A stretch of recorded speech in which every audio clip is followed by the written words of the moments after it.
Good afternoon, guys. Today is Tuesday and it's December 19 and kakatapos lang natin sa work, and as you can see, I'm driving and pupunta ako sa isang store dito banda. Doon kasi ako nanggaling. Meron kasing sale dito na chicken breast. So, yun yung bibilhin natin. And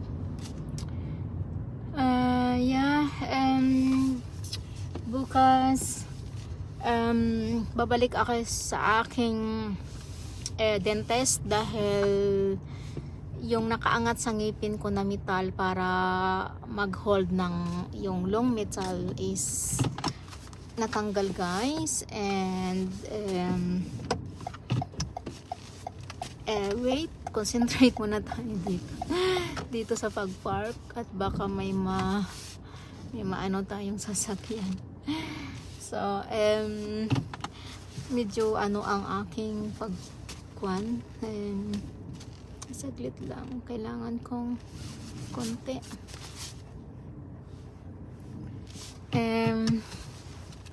So then mahirapan yung both side magbukas. So ayun, guys,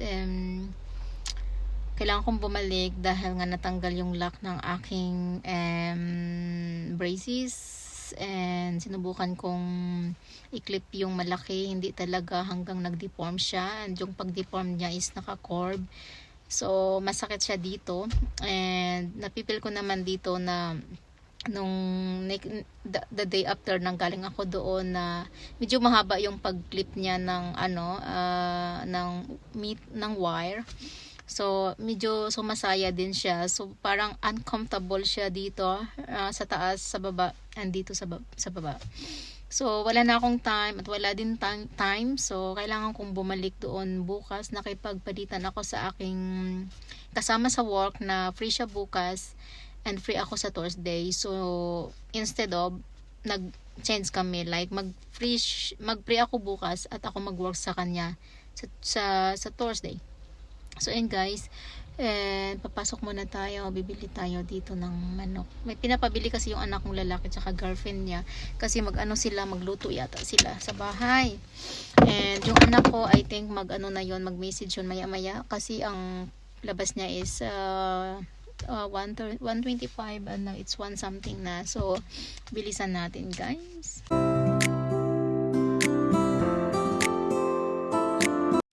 Gutom na ako, guys. Kakatapos dyan nagbili ako ng yan na yung pinamili. Yan yata sa likod kami nabili. Nagbili lang ako ng kung anong pinabili ng anak kong lalaki, yun lang, din ako nag-ikot-ikot. So ngayon, tumawag yung anak kong babae na papasundo, and sunduin na natin siya. And talaga, gutom ako. Kaya kain tayo, guys. Yung biko ko na with yema toppings. So masarap siya. So kain tayo. Sarap.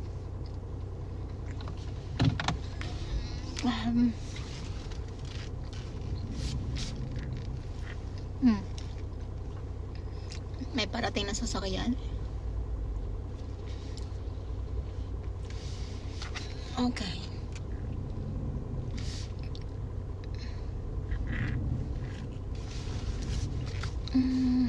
Oops.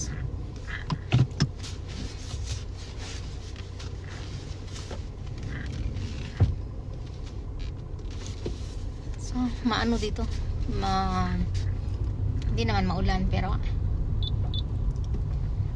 basta yung yung daan. Masarap. Masarap yung yema toppings, guys. Actually, dito lang ako sa Denmark natuto na magluto-luto. Like, luto ng dinner, ng kung ano-anong menu. Ito, mga kakanin, dessert. Dito lang talaga ako, guys, sa Denmark natuto. Kasi, alam mo yon, iba na kasi pag may asawa, diba? Kailangan marunong ka. Kasi, hindi naman sa takot kang iwan, pero napaka-unfair naman, guys, na yung lalaki lang lagi nagluluto. Kasi kahit ako, napapagod din ako minsan na ako magluluto. Minsan, oh my God, pumunta na sa buhok ko. So, minsan sabi ko sa asawa ko na, ikaw naman, ikaw magluto ngayon. Kasi, alam mo yun, yung maganda rin minsan na yung ano ba, iba ang nagluluto.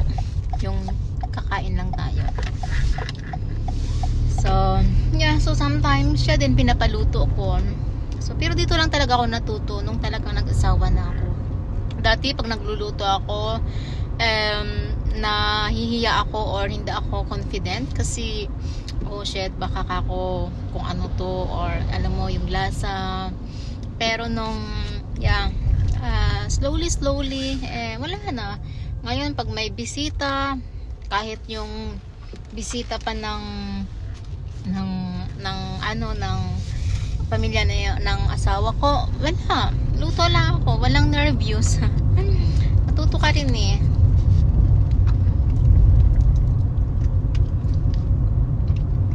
Yung anak kong babae at lalaki, nagluluto na rin din sila. Yung babae marunong na din, mabubuhay na siya mag-isa.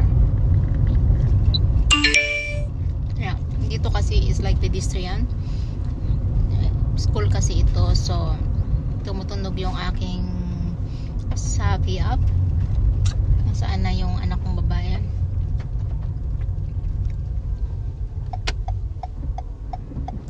Ayan ata siya. Ang lakad niya, tingnan mo, tingnan mo maglakad. Wala lang. Ata naglalakad, may cellphone. So.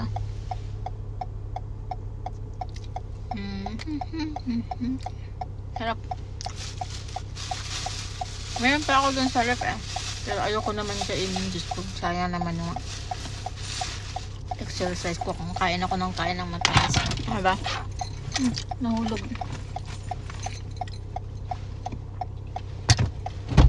Ay, so. Oops. Oh my God. Na. Ano yan? Yung kwan? Oh. What? Oh, yeah, stars. Oh, Ma, do not record me. I look like a huge mess. Open. Hindi pa na-close. Oh, it's not? No, but it did. Huh?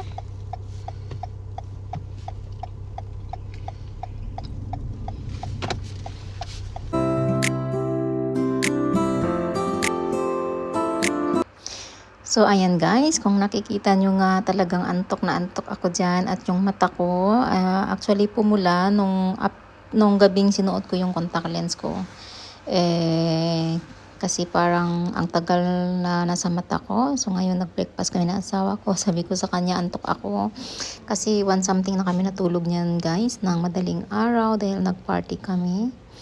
And yeah, it's a Danish bread. Yan, yan yung name ng bread na yan is Birgits. Parang cake lang siya. Ang ano niya, ang taste niya. And normally I use the knife kasi 'di ba, hindi ako makakagat. Kailangan na i-slice ko ng maliit para and then makain ko ng maayos. Yun nga lang guys, talagang masakit yung both side talaga dahil nga yung metal na tumutusok sa aking gilid ng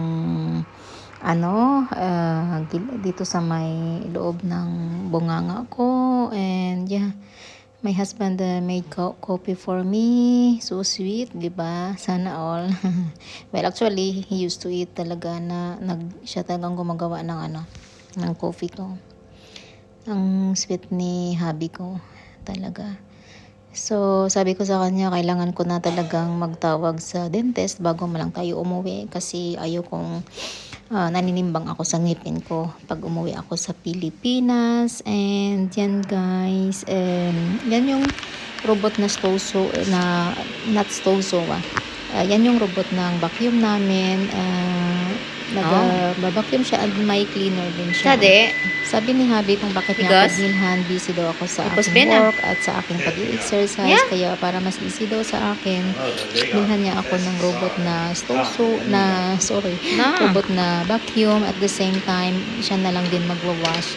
So, naka-program yan sa cellphone ng aking asawa. So, Yeah. nang dahil sa aking so kabisihan kanig. sa buhay, kaya na ako Bupa, binilhan. badi, So, no? yun, ang bait talaga ni Habi. Laging may consideration sa akin. Pinag-uusapan namin dyan. Ina on nahihirapan draws yung lit. vacuum. Budan erdi. Mag-ano, Mommy mag-aakyat. is smart. Kasi yung ano namin, Kani come up. pero yung vacuum talagang gumagawa ng paraan para makaano siya, makatawid. Smart din. Anas talaga bet, ito. ibar paligas? Paikot-ikotin siya hanggang sa makahanap siya ng alam mo yun, yung timing kung paano siya makalabas. So, ayun guys, I am very thankful sa aking asawa dahil talagang nireferuhan niya ako niyan para easy sa aking everyday life sa bahay. So, and nice. yes, it's pricey but ganun talaga si Habi. Oh, podring din hit. Mabait. Tsaka may consideration. Thank you so much guys. Bye for now.